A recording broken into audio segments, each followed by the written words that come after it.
Hello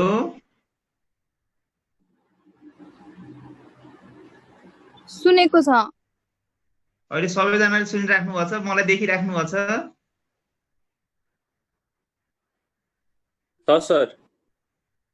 ए ल ल ल हजुर हजुरहरू अब एनएमसी को लागि तयारी कसरी गर्ने, के गर्ने होइन, कसरी अगाडि बढ्ने। अब इक्जाम त अलिकति पोस्टपोन भएछ होइन, तर अब इक्जाम त अब कन्टिन्यू नै हुन्छ जस्तो लाग्छ कि।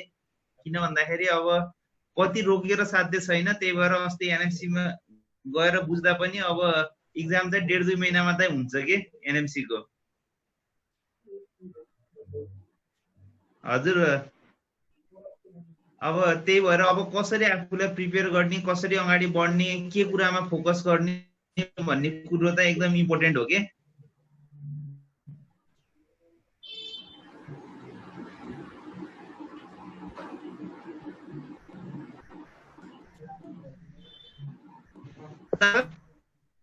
हजुर सबै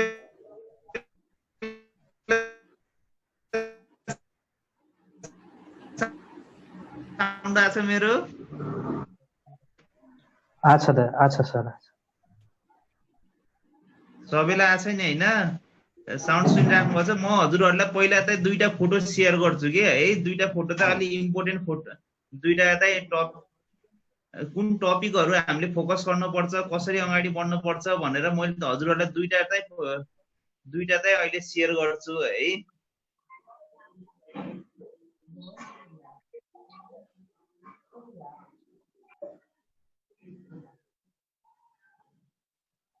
यो देख्नुभएको छ यो चित्र? हजुर। यो फिगरमा के छ भन्दाखेरि अब होइन, हजुरहरू सबैले सुनिराख्नु भएको छ नि मलाई होइन? सुनिरहेछ सर। सुनिरहेछ होइन? हजुरहरू पनि बोल्नु, फेरि नबोल्दाखेरि मलाई चाहिँ कस्तो फिल हुन्छ भन्दाखेरि कसैले सुनेको छैन, म मात्र बोलिरहेको छु भन्ने फिल हुन्छ कि। किनकि यो हामीले त पहिलो पटक हो नि त यो गरेको। हजुर सर। है अब हामीले बेसिकल्ली कसरी अगाडि बढ्ने होइन, एनएमसी मा त हजुरहरू सबैलाई थाहा छ होइन।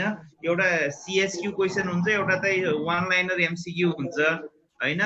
10 वटा चाहिँ अब सिएसक्यू हुन्छ, अनि त्यसपछि 10 वटा सिएसक्यू हुन्छ, अनि त्यसपछि 130 वटा चाहिँ एमसिक्यू हुन्छ। अब हामीले त अब सिएसक्यू लाई अलि बढी इम्पोर्टेन्ट पनि दिन पर्छ के है। आज हामी त बेसिकली ब्रोन्कियोलाइटिस र ब्रोन्कियल आस्मा कसरी छुट्याउने होइन। अब तपाईहरुलाई जहिले पनि आउने एउटा सिएसक्यू मा चाहिँ लङ क्वेसनमा आउने भनेको एउटा ब्रोन्कियोलाइटिस, ब्रोन्कियल आस्मा होइन, नेफ्रोटिक नेफ्राइटिक होइन, त्यसपछि आएर नेफ्रोटिक नेफ्राइटिक होइन, त्यसपछि आउने भनेको अरु भनेको पिएसजिएन है। अब ब्रोन्कियोलाइटिस र ब्रोन्कियल आस्मा चाहिँ कसरी छुट्याउने, पहिला सुरुमा हामीले एज ग्रुप हेर्न पर्यो के। एज ग्रुप हेर्दाखेरि चाहिँ अब 2 इयर्स देखि 2 मन्थ देखि 2 इयर्स छ भने यो के हुन्छ? ब्रोन्कियोलाइटिस। ब्रोन्कियोलाइटिस हुन्छ है। मोर देन 2 इयर्स छ, 10 इयर्स को बीचमा छ हैन, 2 to 10 इयर्स छ भने पनि ब्रोन्कियल आस्मा हुन्छ। मेन कुरो त हामीले चाहिँ जहिले पनि अब कुनै बच्चालाई हुइज आयो हैन, चेस्टमा सुन्दाखेरि हुइज सुनियो भने यो जहिले पनि हामीले सोच्ने भनेको कि ब्रोन्कियल आस्मा हो कि ब्रोन्कियोलाइटिस हो। कहिलेकाहीँ फरेन बडी पनि सोच्न पर्छ के है। ठीक छ। अब त्यही भएर सुरुमा हामीले के हेर्न पर्यो, एज ग्रुप हेर्न पर्यो। एज ग्रुप हेर्दाखेरि चाहिँ 2 मन्थ देखि 2 इयर्स छ, बच्चालाई रुगा खोकी लागिरहेछ, अहिले आएर हुइज भइरहेछ भनेपछि यो के हुन्छ? कमनली एजले के गराउँछ? यो ब्रोन्कियोलाइटिस गराउँछ हैन। एज ग्रुप अब मोर देन 2 इयर्स छ हैन, बच्चालाई त अब पहिला एलर्जीको हिस्ट्री छ, पहिला फ्यामिली हिस्ट्रीमा पनि ब्रोन्कियल आस्माको हिस्ट्री छ भनेपछि यो अब चेस्ट सुन्दाखेरि त बाइलेटरल हुइज सुनिरहेछ भनेपछि यो के हुन्छ? कमन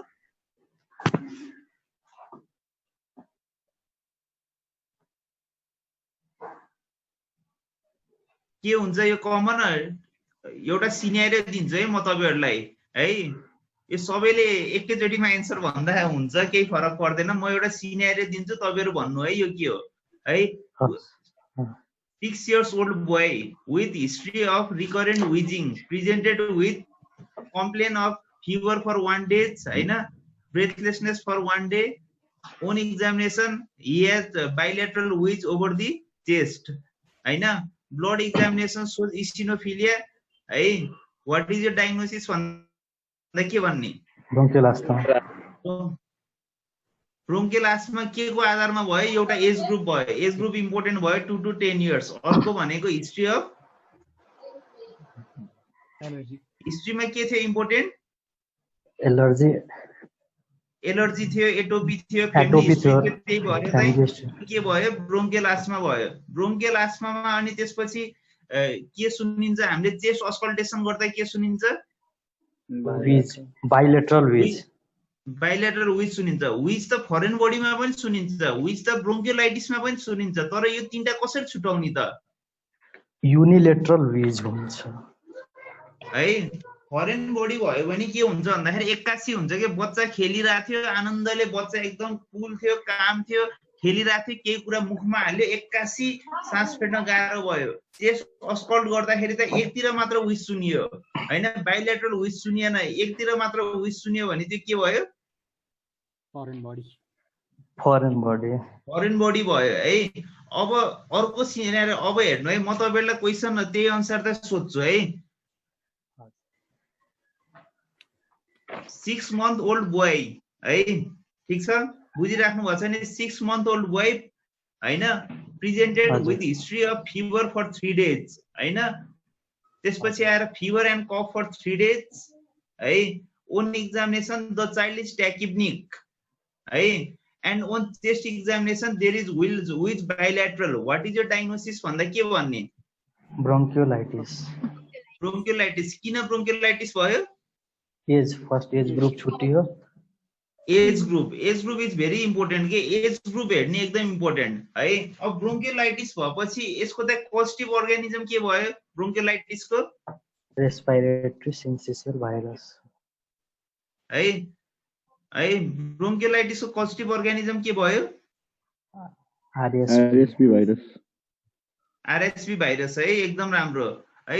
सबैजनाले आफ्नो अनम्युट गर्नु है, त्यो अनम्युट गर्न धेरैलाई आउन्न हैन, तपाईहरुको आवाज त्यही भएर यहाँ मैले सुन्दिन। यो जुममा चाहिँ तल अनम्युट भन्ने हुन्छ हैन, सबैले अनम्युट गर्नु, त्यसपछि आउनु के, तपाईहरुलाई पनि सजिलो हुन्छ है। म तपाईहरुलाई दिनमा हैन आधी घण्टा 1 घण्टा त तपाईहरुलाई एकदम हाई टपिक्सहरु राम्ररी पढाइदिन्छु के। अब ब्रोंकियोलाइटिस भयो भने यसलाई कसरी इनिशियल कुन टेस्ट गर्छौ भन्ने पनि के भन्ने त? Blood count. अब ब्रोंकियोलाइटिसमा ब्लड काउन्ट भन्दा पनि इनिशियल बेस टेस्ट भनेको त चेस्ट एक्सरे नै हो के। चेस्ट एक्सरेमा के देखिन्छ? हाइपरइन्फ्लेसन।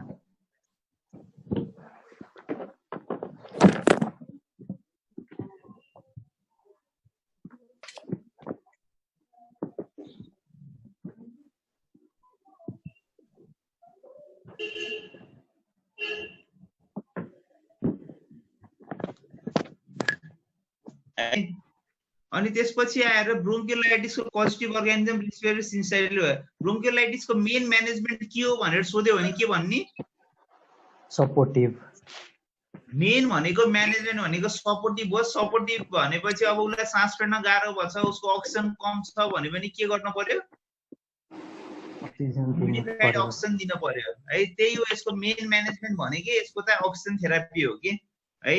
बुझ्नु भयो? अब सिभियर केस छ ब्रोंकियोलाइटिसको, उसलाई हार्ट डिजिज पनि छ, अरु पनि कन्डिसनहरु उसको चाहिँ अब कन्जेनाइटल एनोमेलिजहरु छ भने पनि यस्तो केसलाई कुन ड्रग दिन सकिन्छ भनेर सोध्छ के। रिबाभिरिन। यो चित्र त देख्नु भएछ नि हैन सबैले? देखिरहेछ सर हैन।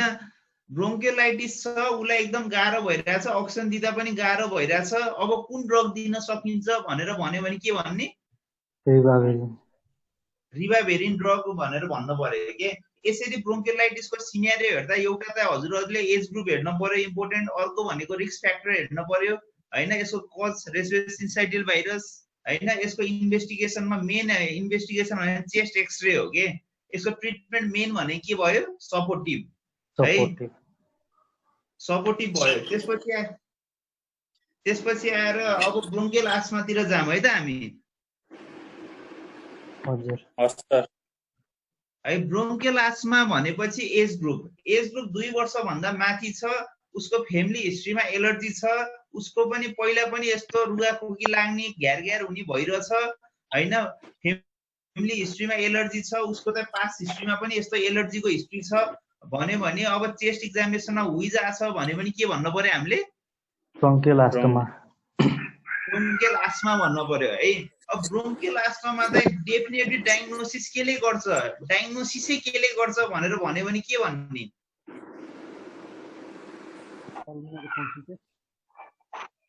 ब्रोङ्कियल आस्मा है म तपाईलाई सिनारियो दिन्छु है, एउटा सिनारियो कि ब्रोङ्कियल आस्मा 6 years old boy with यता सुन्नु है एकचोटी। 6 years old boy with history of recurrent allergy presented with fever for 3 days, shortness of breath for 1 day. On examination there is bilateral wheeze over the chest है। what is your diagnosis भन्दा के भन्ने? ब्रोङ्कियल asthma ब्रोङ्कियल आस्मा त कुन type of hypersensitive reaction हो भनेर अर्को सीएसक्यू मा त्यसरी जोड्छ, कुन भन्ने? टाइप 1 है। Very good. टाइप 1 भन्दा बित्तिकै एलर्जीसँग एसोसिएटेड कुराहरु सबै के भयो? एनाफाइलेक्सिस, एटोपी, एलर्जी सबै टाइप 1 हाइपरसेन्सिटिभ रिएक्सन हो के। 4टा टाइप अफ हाइपरसेन्सिटिभ रिएक्सन हुन्छ, एउटा टाइप 1, अर्को टाइप 2, टाइप 3, टाइप 4 है। टाइप 1 मा मेन इम्पोर्टेन्ट भनेको एलर्जी, ब्रोङ्कियल आस्माहरु भने एनाफाइलेक्सिस भनेको टाइप 1। ठीक छ। अब यो ब्रोङ्कियल आस्मामा सीबीसी गर्दा के देखिन्छ भनेर भन्यो भने के भन्ने? इयोसिनोफिलिया है। ब्रोङ्कियल आस्मा डायग्नोसिस गर्नको लागि some the main important test, some the main important के हो भनेर सोध्यो भने के भन्ने? सीएक्सआर, चेस्ट एक्सरे भन्दा पनि डायग्नोसिसै गर्नको लागि pulmonary function test or spirometry भन्छ के। बच्चालाई त एउटा पाइपमा यसरी फुक्न लाउने अनि त्यसपछि हेर्ने भन्छ के। बुझ्यो? यो भनेको यही नि चला हैन? ए पल्मोनरी फङ्सन टेस्ट चाहिँ डायग्नोसिस गर्नको लागि, ब्रोङ्कियल आस्माको डायग्नोसिस गर्नको लागि सबभन्दा इम्पोर्टेन्ट भनेको पल्मोनरी फङ्सन टेस्ट है। अब त्यसपछि ब्रोङ्कियल आस्मा अब हेर्नु है, म तपाईलाई सिनारियो धेरैचोटि भनिसके हैन, फेरि त्यही कुरो। 6 वर्षको बच्चा एलर्जी छ, हुइज छ, bronchial asthma. What type of hypersensitive reaction is this भन्यो भने के भन्ने? टाइप 1 हैन। तपाईहरु यसको डायग्नोसिस केले गर्छ भनेर भन्ने के भन्ने? Spirometry or pulmonary function test. Pulmonary function टेस्टमा के देखिन्छ भन्यो भने के भन्ने? एफपीभी1 बाइ एफबीसी के हुन्छ? बढ्छ, डिक्रिज हुन्छ के, सबै कुरा घट्छ के है। सबै प्यारामिटरहरु चाहिँ ब्रोङ्कियल आस्मा चाहिँ घट्छ के है। अब यो ब्रोङ्कियल आस्मा भएपछि तपाई के गर्छ? इनिशियल टेस्ट के रे इनिशियल ट्रिटमेन्ट के गर्ने भनेर भन्यो भने के भन्ने? Some the important initial management के गर्ने भन्यो भने के भन्ने? अक्सिजन त दिने, अक्सिजन त अब सबैलाई दिने हो हैन। अक्सिजन पछि एकदम इम्पोर्टेन्ट म्यानेजमेन्ट के गर्ने त भन्यो भने के भन्ने? ब्रोङ्कोडाइलेटर थेरापी है। बीटा 2 एगोनिस्ट जस्तै साल्बुटामोल, साल्मेटेरोल, फर्मेटेरोल भन्ने ड्रग्सहरु हुन्छ नि, बीटा 2 एगोनिस्ट त्यो दिने के है। अब त्यसपछि त्यो सँगसँगै कहिलेकाहीँ के दिन सकिन्छ? स्टेरोइड दिन सकिन्छ, प्रेडनिसोलोन है। अब यो केस त ब्रोङ्कियल आस्मा भनेको त एलर्जिक रिएक्सन हो, यो त पछि पनि भइरहेको छ हैन। अब एकचोटी एलर्जी हुने मान्छेलाई त पछि पनि एलर्जी के हुन्छ? भइरहेको छ। त्यही भएर यो केसलाई पछि एलर्जी हुन नदिनको लागि के ड्रग्सहरु दिने भनेर सोच्छ के। दिने सबभन्दा इम्पोर्टेन्ट पछि एलर्जी नहुनको लागि कुन ड्रग्स चाहिँ सधैँभरि लिइरहनु भन्ने? मोन्टिलुकास्ट भन्दा पनि इम्पोर्टेन्ट भनेको स्टेरोइड हो के। यो बुडेसोनाइड, बेक्लोमिथासोन भन्ने यहाँ मैले लेखेको छु नि प्रिभेन्सनमा है। यो चाहिँ प्रिभेन्सनको लागि सबभन्दा इम्पोर्टेन्ट कुन ड्रग्स दिन्छस् भनेर भन्यो भने के भन्ने? स्टेरोइडमा बेक्लोमिथासोन, बुडेसोनाइडहरु दिने हैन। ठीक छ। अब ट्रिटमेन्टको लागि सबभन्दा इम्पोर्टेन्ट के हो भनेर भन्यो भने के भन्ने? ट्रिटमेन्टको लागि है, प्रिभेन्सनको लागि त स्टेरोइड हो, ट्रिटमेन्टमा पनि स्टेरोइड दिन्छ, तर ट्रिटमेन्टमा स्टेरोइड भन्दा पनि सबभन्दा इम्पोर्टेन्ट के हो? ब्रोन्कोडाइलेटर, बीटा 2 एगोनिस्टहरू हैन, साल्बुटामोल, साल्मेटेरोल, फर्मेटेरोलहरु त यस्ता इम्पोर्टेन्ट हुन्छ के है। बुझ्यो? अब हेर्नु, ब्रोन्कियोलाइटिस ब्रोन्कियल आस्थमामा बाइलेटरल विज हुन्छ, दुवैतिर विज हुन्छ के है। हजुर। तर अब एउटा बच्चा थियो, उ के रे ग्राउन्डमा खेलिरहेको थियो हैन, पुरै फुटबल खेलिरहेको थियो, के कुरा तल के देख्यो त्यो मुखमा हाल्यो, एकैचोटी सास फेर्न गाह्रो भयो, स्यास्या गर्यो हैन। अब हेर्दाखेरि बच्चा पुरै टेक्निक छ, चाँडो सास फेरिरहेछ, उसको चाहिँ कोखाहरू हानिरहेछ भनेको सबकोस्टल रिट्र्याक्सनहरू छ।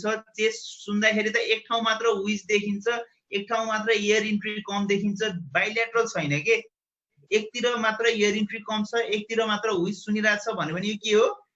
Foreign body aspiration. Foreign body. सबभन्दा कमन फरेन बडी के हुन्छ भनेर, मोस्ट कमन फरेन बडी के हो?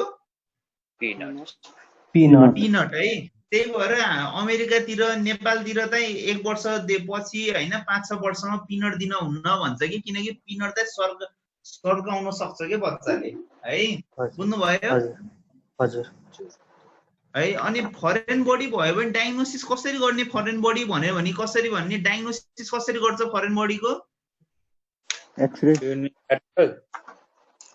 एक्सरे गरेर त अब फरेन बडी कन्फर्म हुन्न के हैन। डायग्नोसिस गर्नको लागि चाहिँ सबभन्दा बेस्ट भनेको चाहिँ ब्रोन्कोस्कोपी गर्न पर्यो के। अब त्यो ब्रोन्कोस्कोपी भनेको त ब्रोन्कोस भित्रै हालेर हेर्न पर्यो नि त दूरबीन। हजुर।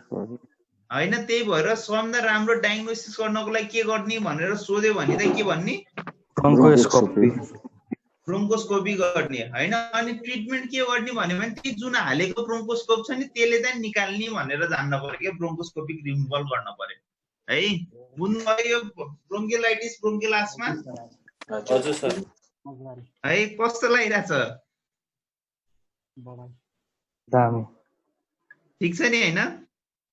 ठीक छ सर। ल अब त्यसरी नै अब हामीले हेर्नु जाँचमा के सोध्छ म लेखेरै दिन्छु तपाईलाई। यो मैले भनेको टपिक पेडियामा 10 वटा पढ्नु, त्यही सोध्छ, लेखेरै दिन्छु 10 वटा टपिक म तपाईलाई भनिदिन्छु। Bronchiolitis bronchial asthma, nephrotic nephritic, dehydration, haemophilia, haemolytic uraemic syndrome, DMD हैन। यो कुराहरु जान्यो भने चाहिँ केही गाह्रो हुन्न के। सीएसक्यू मिल्यो, लङ क्वेशन मिल्यो भने एनएमसी पास गर्न सजिलो छ के हैन।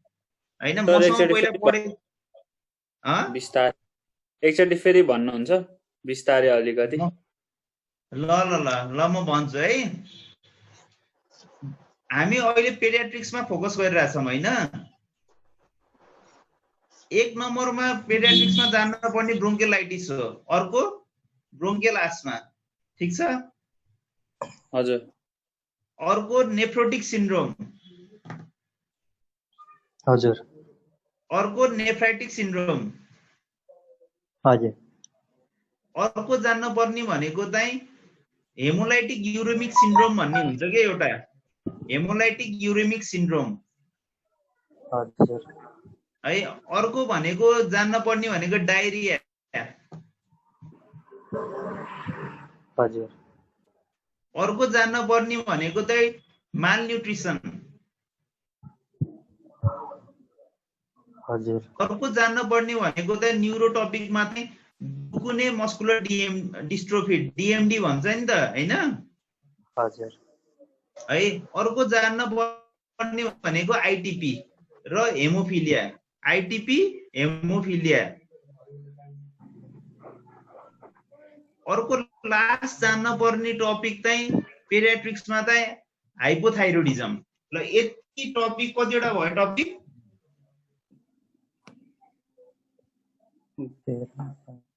10 वटा भयो। 11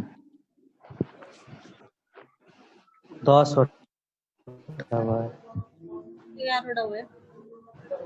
यो 11 वटा टपिक पढ्नु, यो नेटिक्स पनि हाल्छ के पेडियाट्रिकमा पनि हैन।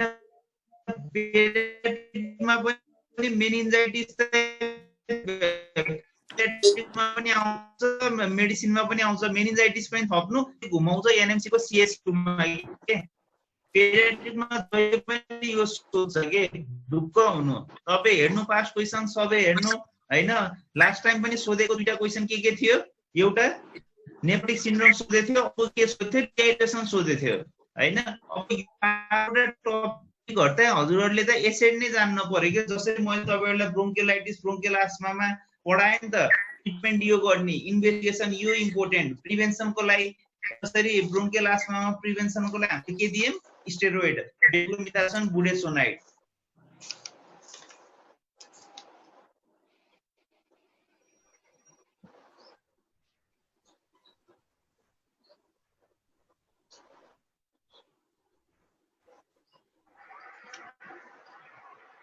बाबु हेलो हजुर सर। अलिकति नेट है। तपाईहरुले अब यो त्यसरी नै आउने मैले शेयर गरेको जस्तो अर्को कुरा शेयर गर्छु है। अब त हामीले मैले के शेयर गर्छु भन्दाखेरि नेफ्रोटिक र नेफ्राइटिक सिन्ड्रोम कसरी छुट्याउने हैन। जहिले पनि मान्छेले के हान्यो भन्दा नेफ्रोटिक भन्छ, कसले नेफ्राइटिक भन्छ, त्यो अलि मान्छे झुक्किन्छ के योमा है। ठीक छ। त्यही भएर यो नेफ्रोटिक नेफ्राइटिक एकदम इम्पोर्टेन्ट टपिक हो के एनएमसी को लागि हैन। योमा अब nephrotic syndrome nephritic syndrome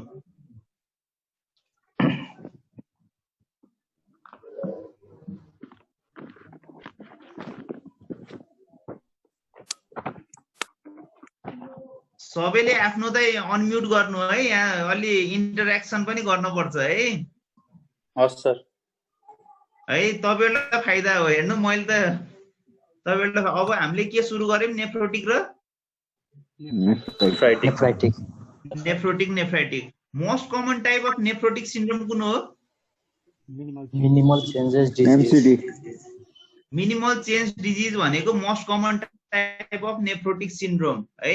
nephritic सिन्ड्रोमको मोस्ट कमन टाइप कुन हो? नेफ्राइटिक PSGN पोस्ट सेफ्टी टु नेफ्राइटिस। नेफ्राइटिक को मोस्ट कमन टाइप भने नेफ्रोटिक नेफ्राइटिक मा त दुईटैमा अलिअलि बडीको स्वेलिङ दुईटैमा हुन्छ। इडीमा के हो, कुनमा हुन्छ? दुईटैमा हुन्छ है इडीमा है।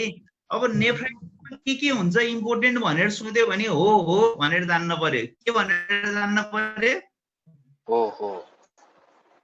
हो भनेर जान्न पर्यो। हेमाच्युरिया, इडीमा, हाइपोटेन्सन र ओलिग्युरिया।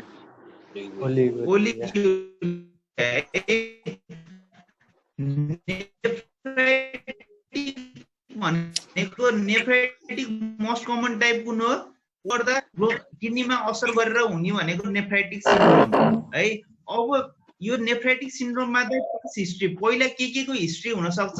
जसरी हामीले ब्रोन्कियल आस्मामा पास्ट हिस्ट्री के इम्पोर्टेन्ट थियो? एलर्जी है।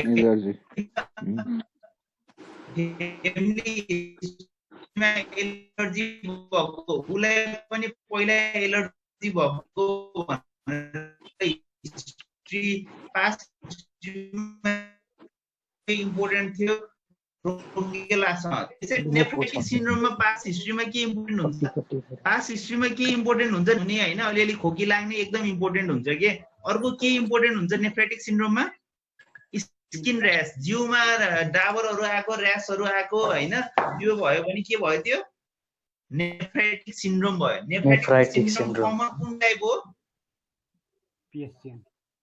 नेफ्राइटिक मोस्ट कमन टाइप कुन हो? पोस्ट हिस्टोरिकल ग्लोमेरुलोनेफ्राइटिस है। म तपाईहरुलाई एउटा सिनेरियो दिन्छु है। जस्तै है, किनकि पहिला त मेन कुरो इम्पोर्टेन्ट के हुन्छ भन्दाखेरि जाँचमा यो कुन रोग हो भन्ने पत्ता लगाउन पर्यो है। एउटा 6 वर्षको बच्चा थियो, उलाई चाहिँ बडी स्वेलिङ भयो, उसको आँखा वरिपरि पेरिअर्बाइड पफिनेस थियो हैन। त्यसपछि आएर स्वेलिङ अफ होल बडी भछ। उसको चाहिँ 2 हप्ता अगाडि चाहिँ उलाई चाहिँ सोर थ्रोट हैन, घाँटी दुख्ने हैन, खोकी लाग्ने थियो। अहिले आउँदाखेरि पुरै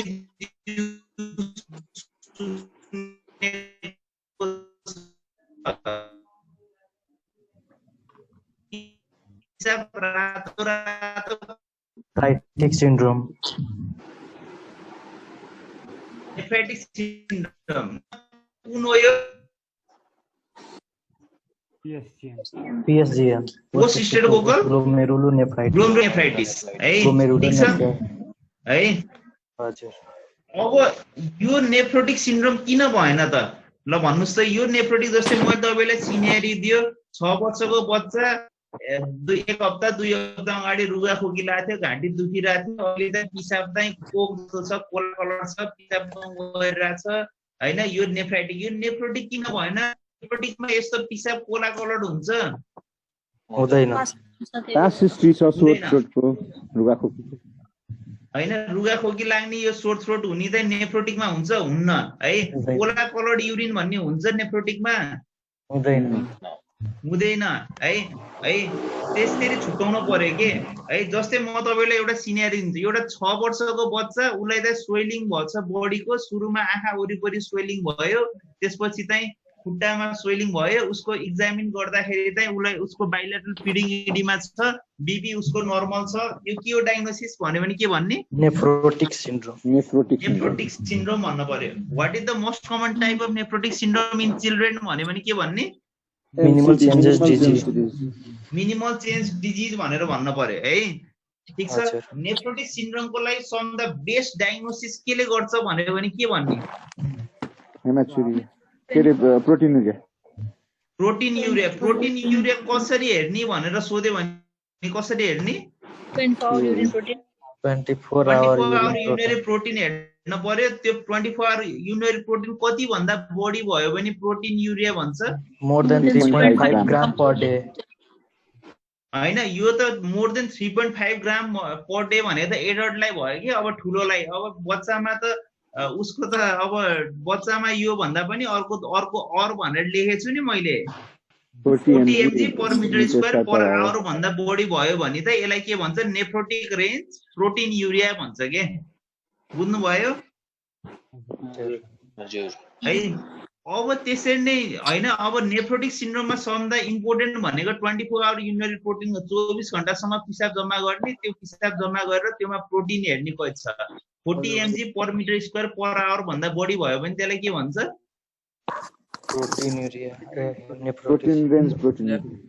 नेफ्रोटिक रेन्ज प्रोटिन युरिया भन्छ है अब नेफ्राइटिक सिन्ड्रोममा त के इनिशियल टेस्ट के गर्छौ भनेर भन्यो भने के भन्ने नेफ्राइटिक सिन्ड्रोममा के हुन्छ एउटा हाइपरटेन्सन हुन्छ एउटा इडिमा हुन्छ एउटा हेमाचुरिया हुन्छ एउटा ओलिग्युरिया हुन्छ है नेफ्राइटिक कसरी गरिएम कसरी हो भनेर जान्न पर्यो हेमाचुरिया हाइपरटेन्सन इडिमा ओलिग्युरिया हाइपरटेन्सन हुन्छ नेफ्रोटिकमा हुँदैन हैन कोला कलर्ड युरिन हेमाचुरिया हुन्छ नेफ्रोटिकमा हुँदैन है अब नेफ्राइटिक सिन्ड्रोम त डायग्नोसिस हामीले गर्यौं नेफ्राइटिकमा पनि मोस्ट कमन कुन हो PSGN हैन अब यसको के इन्भेस्टिगेसन गर्ने इनिशियल टेस्ट के गर्छौ भन्यो भने के गर्ने C3 लेभल कम हुन्छ C3 भन्दा पनि ASO टाइटर हेर्ने युरिनारी हेर्ने है युरिनमा के हेर्छ जस्तै नेफ्रोटिकमा युरिनमा चाहिँ प्रोटिन हेर्छ नेफ्राइटिकमा युरिनमा के हेर्छ ब्लड हेर्छ हैन युरिनमा आरबीसी छ कि छैन भनेर हेर्छ के है अब जस्तै स्ट्रेप्टोकोकलले इन्फेक्सन गरायो भने जस्तै रुमेटिक फिभर भन्ने डिजिज त हजुरहरुलाई थाहा छ नि हैन अब जोन्स क्राइटेरिया रुमेटिक फिभरमा चाहिँ कुन टेस्ट गर्छ एकदम इम्पोर्टेन्ट जोन्स क्राइटेरिया एसो टाइटर गर्छ नि त हैन रुमेटिक फिभरमा के हैन अब किन त्यो एसो टाइटर गरेको किनकि रुमेटिक फिभर कुन एजेन्टले गराछ स्ट्रेप्टोकोकसले गराउँछ त्यसरी नै यहाँ पनि स्ट्रेप्टोकोकस इन्फेक्सन भयो ले गर्दाखेरि त नेफ्राइटिक सिन्ड्रोम भन्छ त्यही भएर यहाँ हामीले के गर्न पर्छ अर्को एसो टाइटर पनि यहाँ पनि गर्न पर्छ के है अर्को इम्पोर्टेन्ट टेस्ट के गर्न सकिन्छ कम्प्लिमेन्ट लेभल पनि गर्न पर्छ कम्प्लिमेन्ट लेभल चाहिँ के यो PSGN नेफ्राइटिक सिन्ड्रोममा के हुन्छ भनेर सोध्छ के हुन्छ कम हुन्छ C3 लेभल के हुन्छ कम हुन्छ C3 लेभल कम हेर्नु है नेफ्रोटिक सिन्ड्रोममा युरिनारी गर्दाखेरि के देखिन्छ नेफ्रोटिकमा प्रोटिन युरिया नेफ्राइटिकमा युरिनारी गर्दा के देखिन्छ हेमाचुरिया एसो टाइटर नेफ्राइटिकमा के हुन्छ ESO टाइटर बढ्छ नेफ्राइटिकमा बढ्छ। कम्प्लिमेन्ट लेभल नेफ्राइटिकमा के हुन्छ? घट्छ है। अब हामीले त रोग पत्ता लगायौँ, नेफ्रोटिक कि नेफ्राइटिक पत्ता कसरी लगायौँ? एउटा त हिस्ट्री हेरौँ, हिस्ट्रीमा सोर थ्रोट स्किन र्यास छ भने पनि नेफ्राइटिक होइन। उसको क्लिनिकल एक्जामिनेसनमा अब यताउता हेर्दाखेरि हाइपरटेन्सन छ, कोलाक्टोलर युरिन छ भने पनि नेफ्राइटिक है। त्यो केही छैन भने नेफ्रोटिक होइन। डायग्नोसिस कसरी गर्ने? एउटामा 24 आवर युरिनरी प्रोटिन, एउटामा एएसओ टाइटर कम्प्लिमेन्ट गर्ने। ठिक छ। अब यो दुईटा त पत्ता लगायौँ। अब यो दुईटाको ट्रिटमेन्ट के हुन्छ भनेर, जसरी नेफ्रोटिकमा ट्रिटमेन्ट के गर्छ? सबभन्दा इम्पोर्टेन्ट ट्रिटमेन्ट के हो भन्यो भने के भन्ने? स्टेरोइड। स्टेरोइड एकदम इम्पोर्टेन्ट हो के। नेफ्रोटिकमा स्टेरोइड दिनै पर्छ होइन। कति दिने भनेर सोध्यो भने 6 हप्ता त दिने अनि त्यसपछिको 6 हप्ता त दिन बिराएर दिने भनेर है।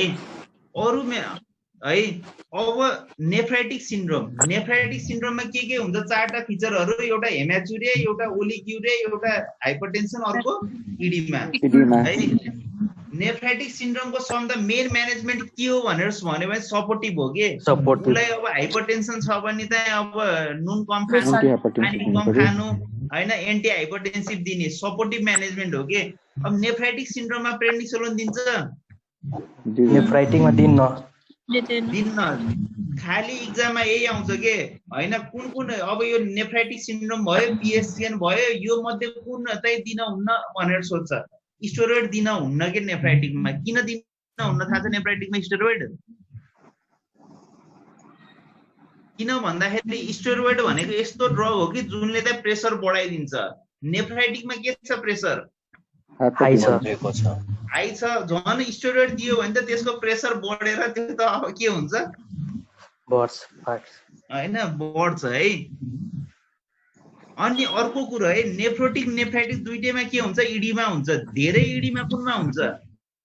एकदम धेरै इडीमा नेफ्रोटिकमा हुन्छ। नेफ्राइटिकमा अलिअलि हुन्छ, धेरै साह्रो हुन्न है। अब हामीले त पत्ता लगायौँ यो नेफ्रोटिक हो कि नेफ्राइटिक। नेफ्राइटिकको मेन ट्रिटमेन्ट के हो? सपोर्टिभ, एन्टी हाइपरटेन्सिभ ड्रग दिने, लो साल्ट डायट, फ्लुइड रेस्ट्रिक्सन गर्ने होइन। नेफ्रोटिकको त के भयो? स्टेरोइड है। धेरै स्वेलिङ हुने केमा हुन्छ? धेरै चाहिँ फ्लुइड जम्मा हुने केमा हुन्छ? नेफ्रोटिकमा हुन्छ। नेफ्रोटिकमा धेरै फ्लुइड जम्मा भयो है। नेफ्रोटिकमा धेरै फ्लुइड जम्मा भयो होइन।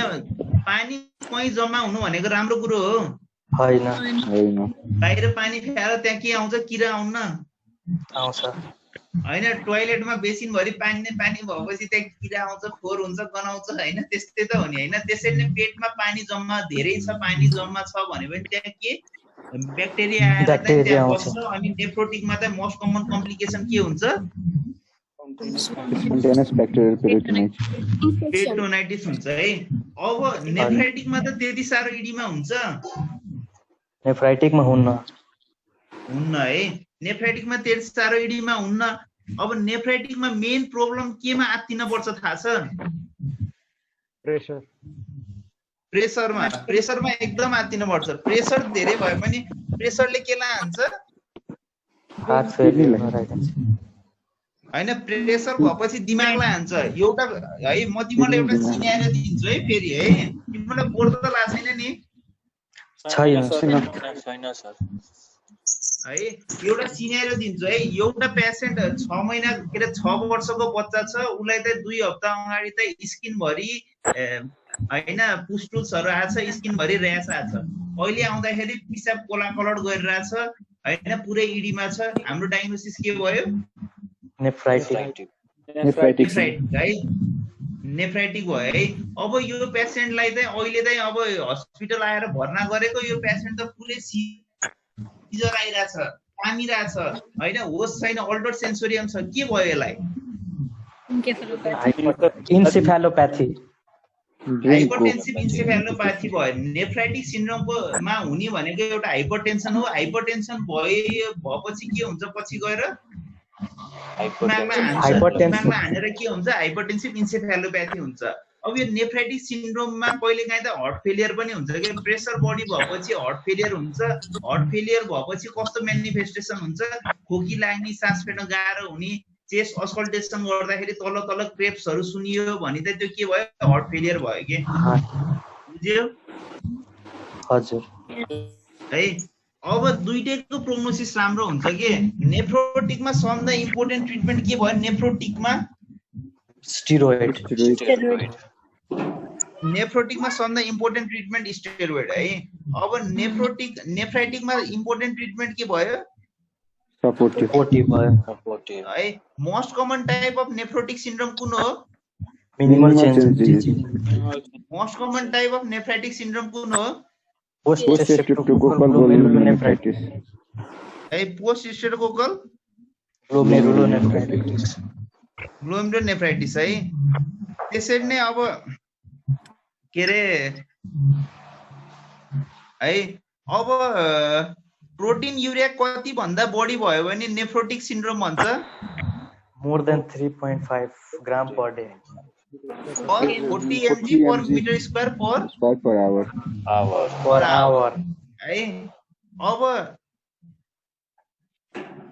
रिकरेन्स कुनमा कमन हुन्छ पछि गएर कुन फेरि भइराख्ने चान्स कुनमा हुन्छ बढी नेफ्राइटिक त्यस्तो रिकरेन्स हुन्न के नेफ्राइटिक एकचोटि हुन्छ पछि गएर त्यस्तो हुन्न नेफ्रोटिक त रिकरेन्स भइराख्छ के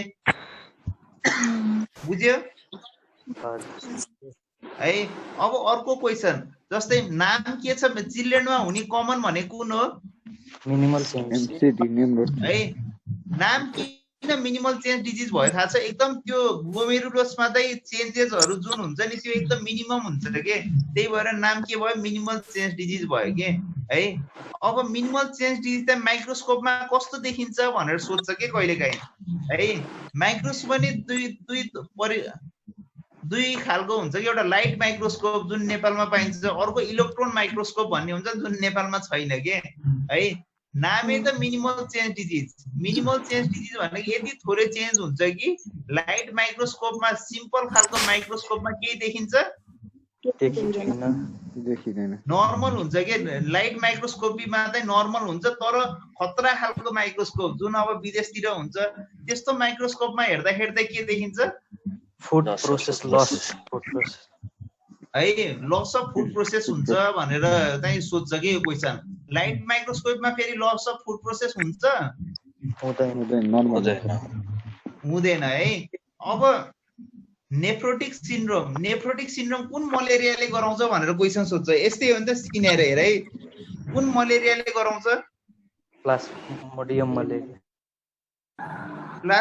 मलेरियाले गराउँछ है नेफ्रोटिक र नेफ्राइटिक सिन्ड्रोममा कम्प्लिमेन्ट लेभल लो कुनमा हुन्छ नेफ्रोटिकमा हुन्छ कि नेफ्राइटिक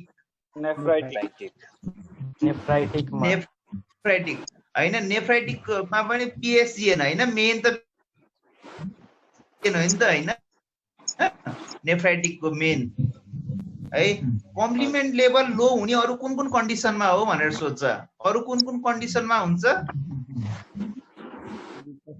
एमपीजीएन कम्प्लिमेन्ट लेभल लो अरु कुन कुन कन्डिसनमा हुन्छ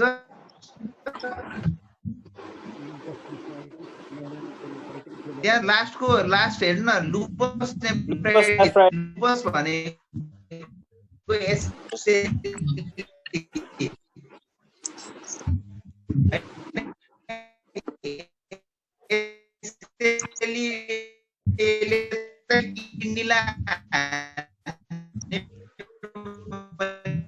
लुपस नेफ्राइटिस भन्छ इम्पोर्टेन्ट भनेको एपीजीए हैन लो हुन्छ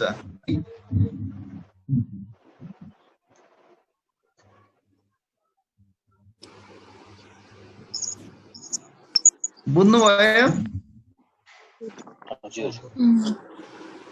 है यसरी जान्न पर्यो है ठीक छ म तपाईहरुलाई अर्को कुरा अब शेयर गर्छु है खै सबैको अनुहार हेरौँ न को हुँदो रहेछ यसो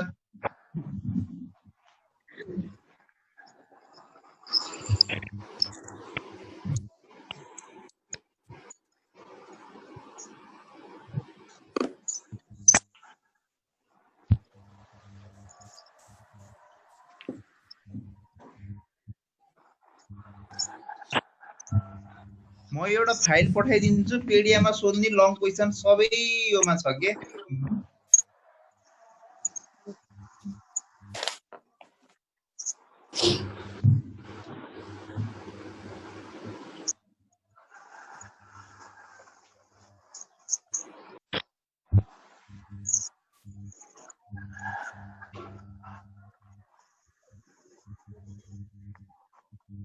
कसरी पठाउने यो अलि जानिन कि मैले ल म यहाँ हेरिरहेको छु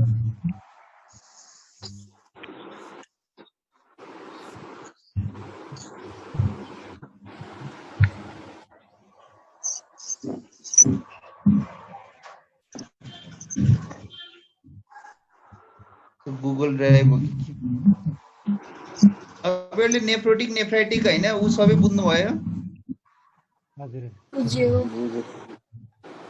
है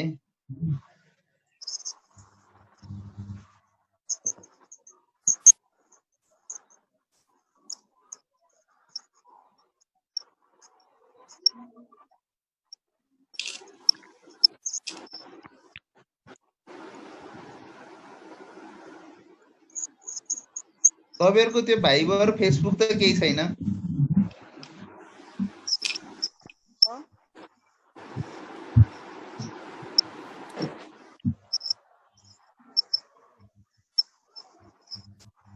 फेसबुकमा गुगल ड्राइभ लिङ्क सेयर गरिदिँदा नि हुन्छ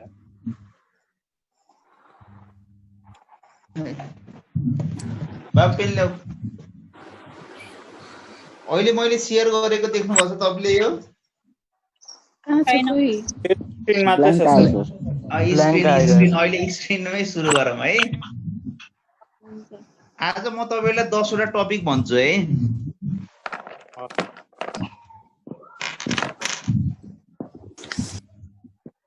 है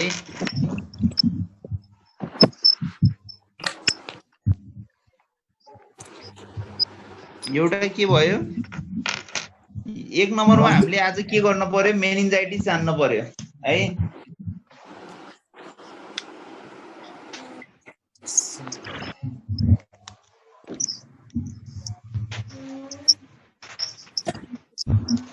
है आज हामीले अब 10 वटा 12 वटा टपिक म सेयर गर्छु त्यो चाहिँ अब ट्याक्क आज सबै पढ्ने हैन कमन कुरो सोध्छ जहिले पनि एक्जाममा हैन गाह्रो कुरो कहीँ पनि सोध्दैन है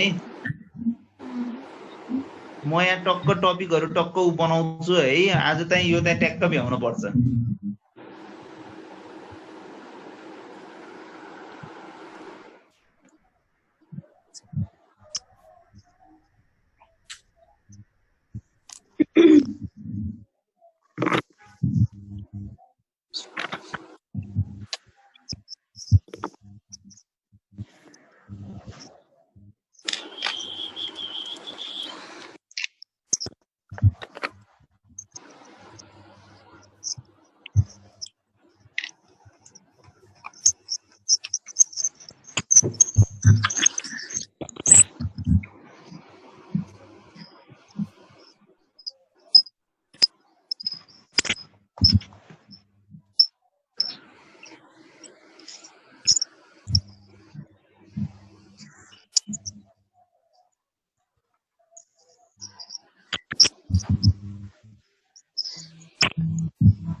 ल म आए फेरि है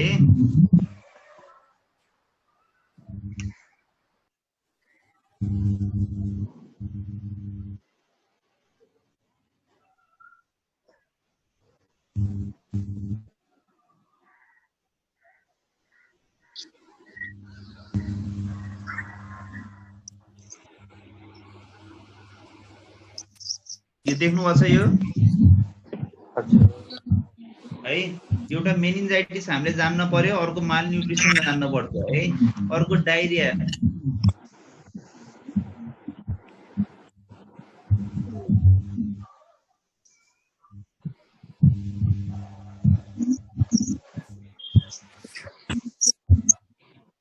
अर्को डायरिया हामीले जान्न पर्यो है।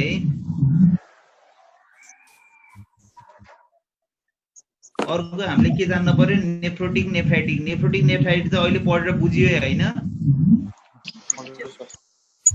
हैन। अर्को ब्रोन्कियोलाइटिस र ब्रोन्कियल आस्मा त हामीले जानेम हैन। अर्को hemolytic uraemic syndrome, TMD, ITP र हेमोफिलिया हैन।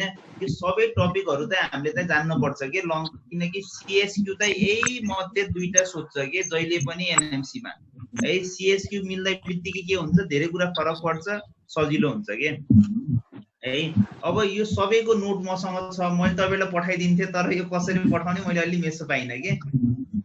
शेयर कन्टेन्ट छ त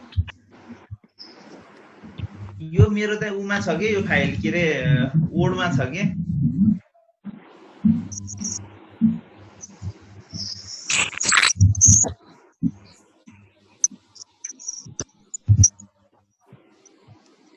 फेसबुकमा मिल्छ होला नि सर। फेसबुकमा हजुरहरुले मलाई हाम्रो रिडिङ होममा मेसेज पठाउनु, म सबैलाई पठाइदिन्छु के यो है।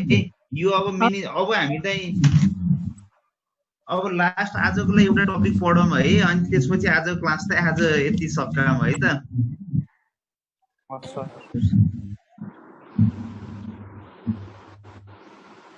अब हामीले अर्को आजको लागि एकदम हट टपिक हामीले के पढ्ने, डिहाइड्रेसन है। किनकि डिहाइड्रेसन त जहिले पनि के हुन्छ सोध्छ।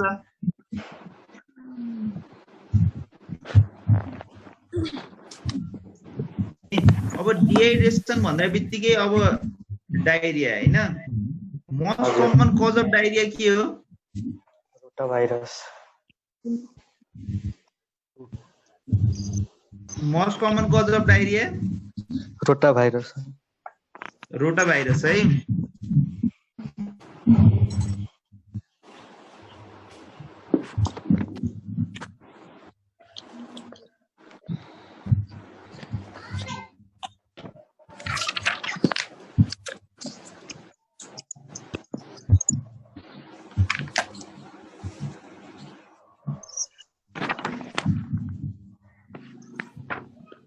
ल यो चित्र देख्नु भएको छ है। Most common cause of diarrhoea के हो? रोटाभाइरस। रोटाभाइरस है, ठीक छ। मोस्ट कमन ब्याक्टेरियल कज भन्यो भने के भन्ने? इकोलाई। इकोलाई है। अब इकोलाई पनि थरी थरी हुन्छ नि त, enterotoxigenic E coli, enteropathogenic E coli, entero invasive E coli, entero haemorrhagic E coli हैन। अब इन्टेरो हेमोरेजिक इकोलाईले के गराउँछ भनेर सोध्यो भने के भन्ने? एचयूएस गराउँछ भनेर जान्न पर्यो। एचयूएस इन्टेरो हेमोरेजिकको कुन स्ट्रेनले गराउँछ है। अब जसरी हामीलाई अब गर्लफ्रेन्डको नम्बर सधैँ याद हुन्छ नि त, त्यसरी नै यसको स्ट्रेन पनि हामीले याद गर्न पर्यो के। 0157S7 भनेर जान्नु पर्यो। इन्टेरो हेमोरेजिक इकोलाई 0157S7 ले के गरायो? एचयूएस हेमोलाइटिक युरेमिक सिन्ड्रोम है। अब इन्टेरोटक्सिजेनिक इकोलाईले के गराउँछ? भयो है अलिकति। इन्टेरोटक्सिजेनिक इकोलाईले के गराउँछ? ट्राभलस डायरिया गराउँछ। पेडियाट्रिक पपुलेसन बच्चाहरुमा कुन कमनली देखिन्छ भन्यो भने कुन भन्ने? इन्टेरो प्याथोजेनिक इकोलाई है, ठीक छ। अब त्यसरी नै अब डायरिया भएपछि पछि गएर के हुन्छ?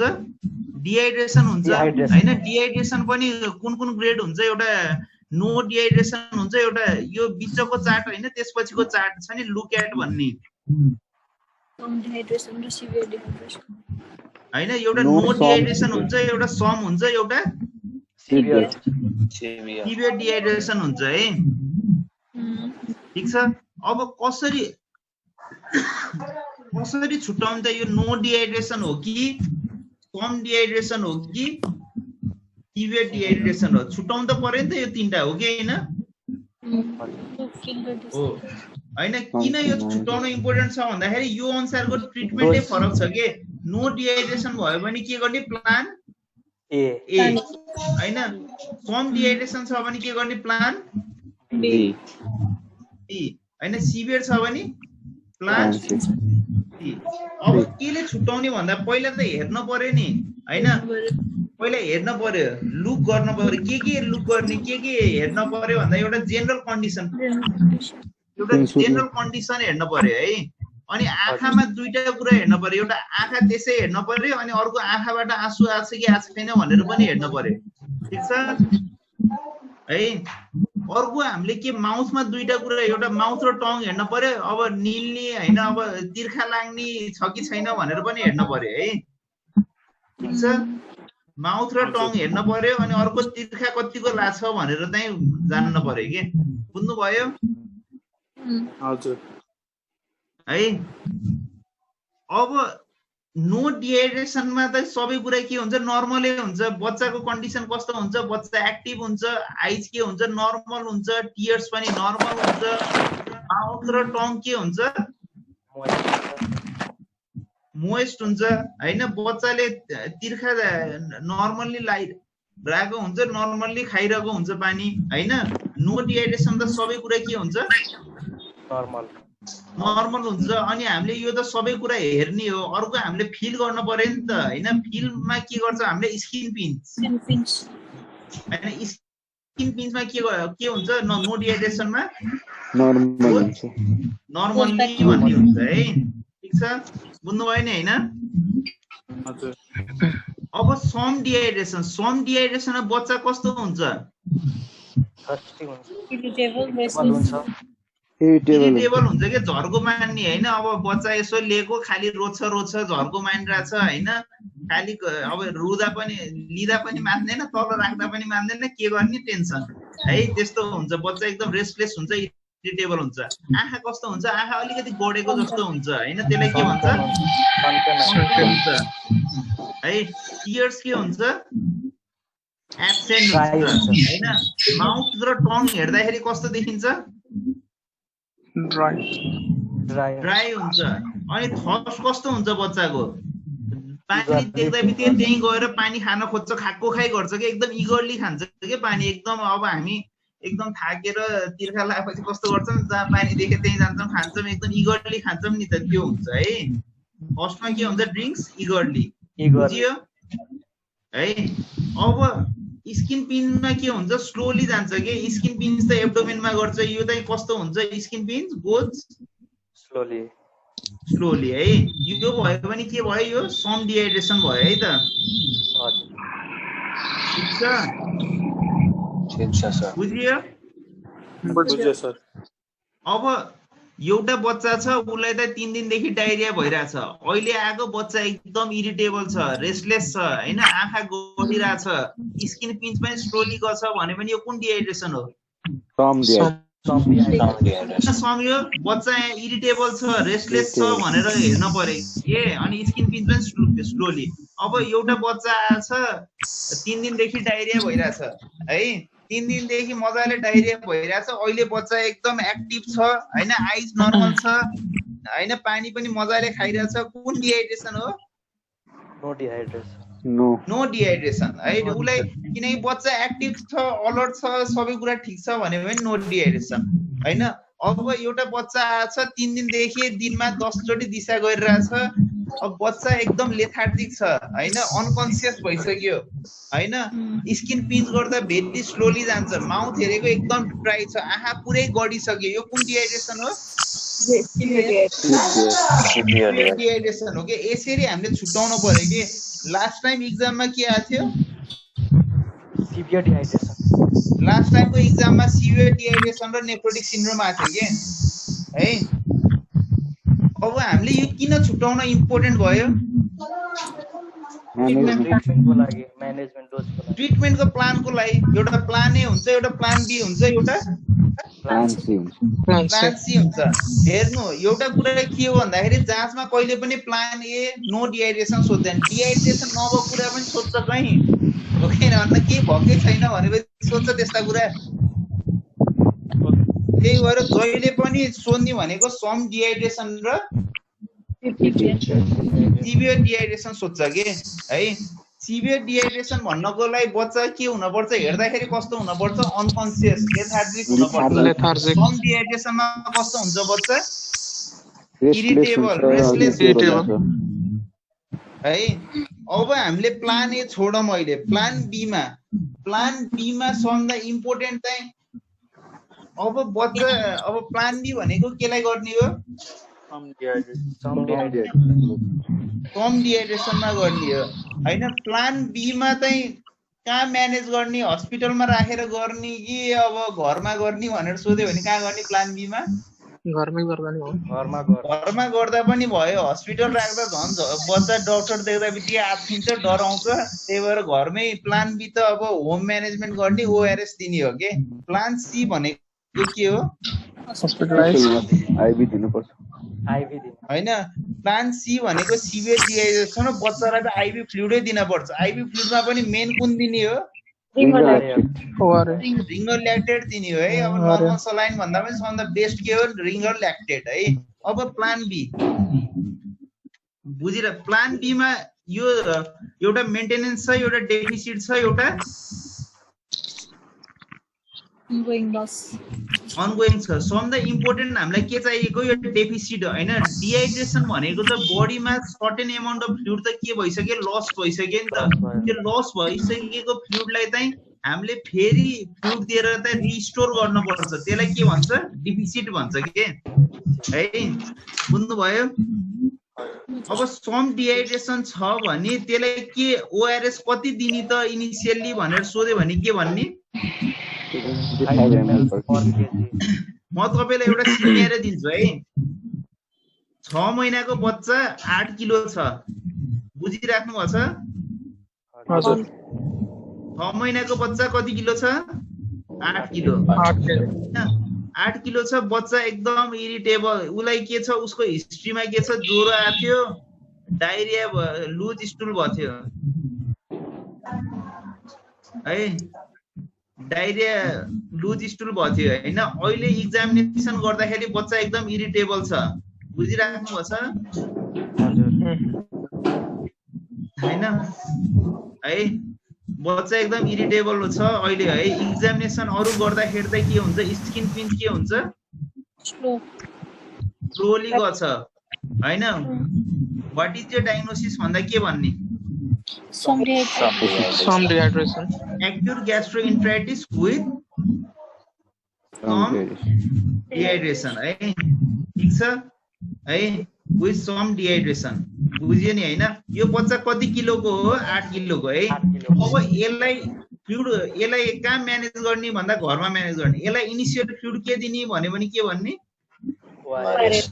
ओआरएस कति दिने त यो बच्चालाई भन्यो भने के भन्ने, 600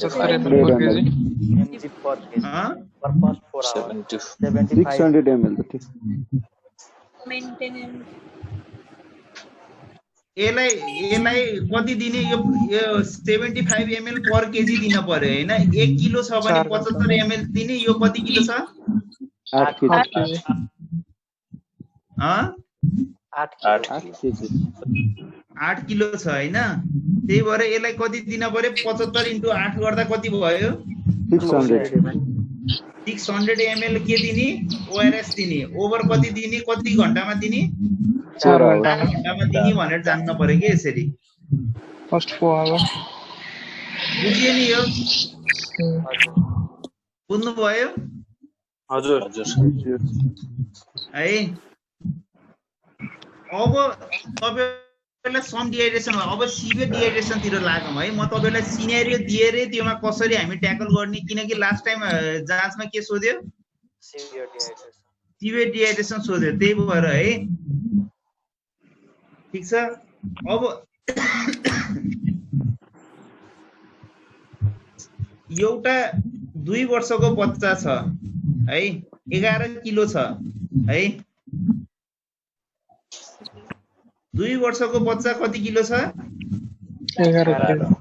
11 किलो छ। उसको हिस्ट्रीमा चाहिँ आमा बुवाले के भन्छ, उसलाई ज्वरो आएको थियो, डाक्टर साहब ज्वरो आएको थियो, पातलो दिशा गरिरहेछ, लुज मोसन स्टुल गरिरहेछ है, 4 दिनदेखि दिनमा 10 चोटि गरिरहेछ हैन। अहिले बच्चा त पुरै लोसे भइसक्यो, चिमाड्दा पनि मतलब गर्दैन, चिमाड्दा पनि रेस्पोन्स गर्दैन, बोलाउँदा पनि हेर्दैन हैन, अलिकति लेथार्जिक छ बच्चा है हैन। अनि आँखा पनि अलि गडेको छ। अब तिमीले तिमीहरूले त एक्जामिन गर्न पर्यो हैन। एक्जामिन गर्दाखेरि के देख्यौ? Severe dehydration. पिन चाहिँ कस्तो गर्छ, भेरी स्लोली चाहिँ ब्याक भएको छ हैन। यो के हो डायग्नोसिस?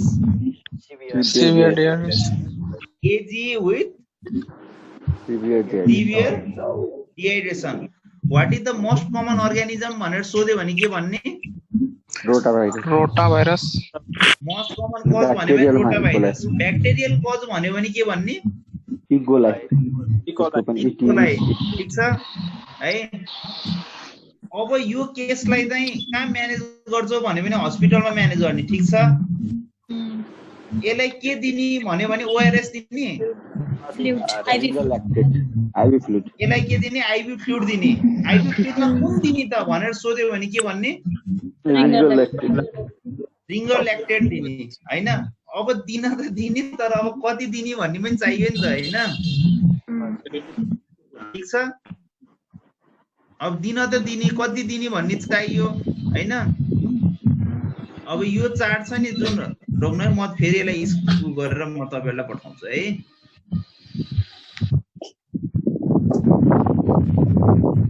कस्तो लागिरहेछ क्लास?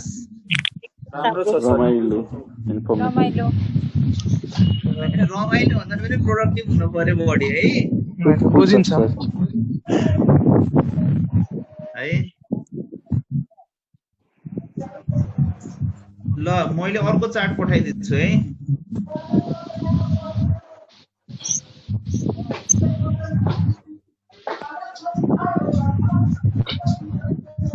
आयो हैन। अब यसलाई हामीले आइभी फ्लुइड दियौं हैन। अब आइभी फ्लुइड दिने भनेको कुन आइभी फ्लुइड दियौं हामीले? रिङ्गर ल्याक्टेट है। रिङ्गर ल्याक्टेट दिँदाखेरि अब हामीले जान्न पर्ने भनेको, अब पहिले बच्चालाई चाहिँ सुरुमा माथि हामीले कति दिथ्यौं बच्चालाई सम डिहाइड्रेसनमा? 75 ml per kg first 4 hours. 75 ml per kg। यहाँ चाहिँ के हो भन्दाखेरि 100 ml per kg दिने, तर त्यसलाई चाहिँ डिभाइड कसरी गरेछ?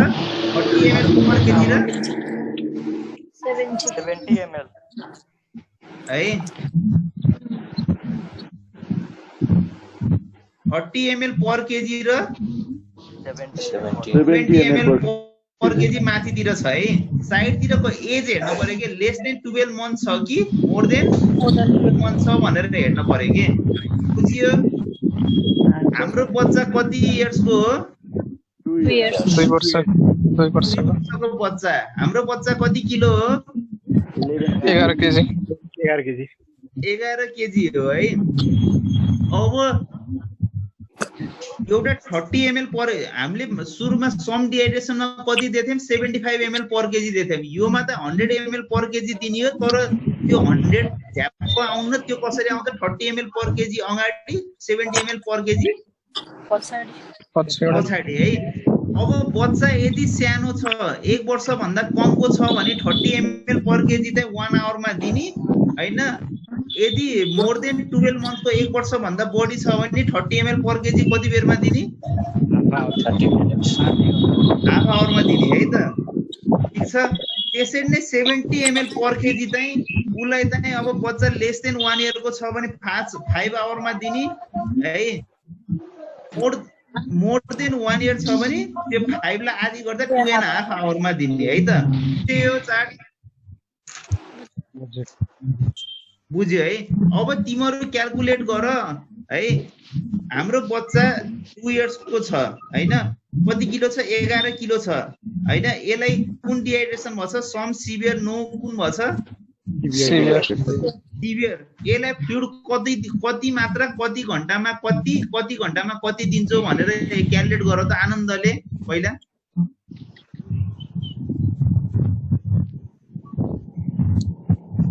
70 ml first. Half an hour में 330 ml, the 2.5 hour में 770 ml.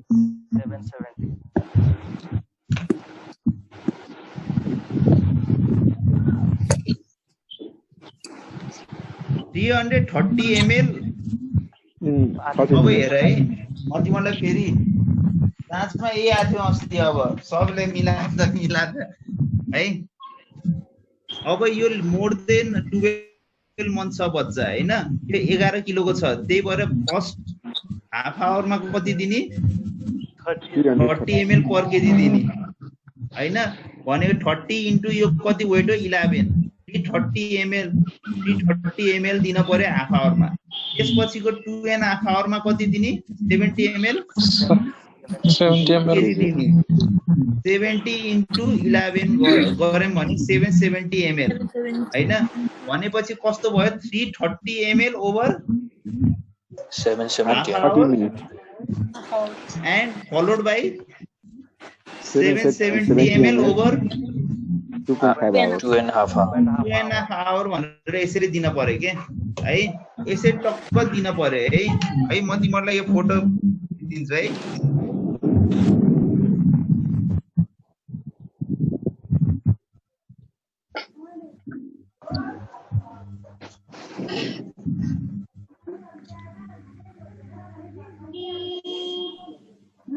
कहाँ डुले छौ क्या यहाँ गाडीको आवाज आइरहेछ है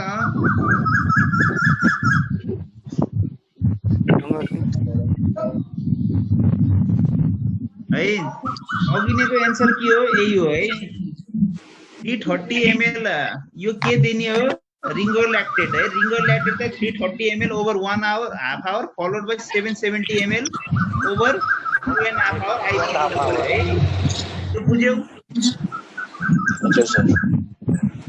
है अब त्यसपछि यसलाई त अब यो बाहेक अरु के दिन पर्छ मेन इम्पोर्टेन्ट अर्को के हो यसको ट्रिटमेन्टमा इम्पोर्टेन्ट भनेर सोध्यो भने के भन्ने जिंक थेरापी कति दिने त यो त मोर देन 6 months छ भनेपछि यसलाई कति दिने 20 mg गोली पर 14 days दिने अरु के दिन सकिन्छ भने प्रोबायोटिक्स दिन सकिन्छ हैन प्रोबायोटिक्स राम्रो हुन्छ के त्यो गट फ्लोरा जस्तै हुन्छ राम्रो हुन्छ प्रोबायोटिक्स दिन पर्यो त्यसैले त तिमीले डिहाइड्रेसन त यसरी ट्याकल गर्न पर्यो के तिमीले बुझ्यौ यस सर डिहाइड्रेसन क्लियर भयो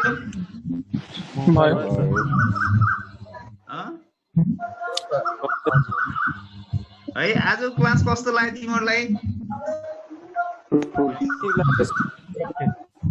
है आज हामीले 5 वटा लङ टपिकहरु चाहिँ पढ्यौं भोलि हैन पर्सि है एक दिन टाइम एक दिन यो तिम्रो आफै प्रिपेयर गरेर पर्सि चाहिँ म फेरि क्लास लिदिन्छु तिमीलाई फ्रीमा है पर्सि चाहिँ यो बाँकी रहेको टपिक छ नि बाँकी रहेको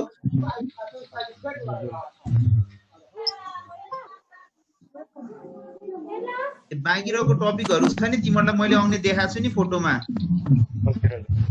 हजुर